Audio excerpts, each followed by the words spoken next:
Welcome to Luca and Miguel. Enjoy the video. You start by getting straight to Safari, no detours. Make sure your iPad is unlocked and updated. This prevents UI differences. Once done, close extra tabs so you can clearly see the Tabs button. Tap the two overlapping squares in the toolbar to view tab groups and open tabs. This is where private browsing is managed. You do this now because private mode is controlled per tab group, and preparing simplifies switching without losing work or passwords. Now switch into private browsing. In Tabs view, tap the private button. It's at the bottom or top depending on your layout, or long press the tabs icon and pick New Private tab to go direct. You'll see the interface turn darker and a clear private label.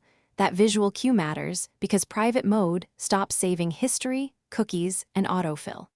Keep in mind tabs opened here are isolated from normal tabs, so you can browse without leaving traces in your standard session. To finish, close private tabs or choose Close All to end the session and purge temporary data.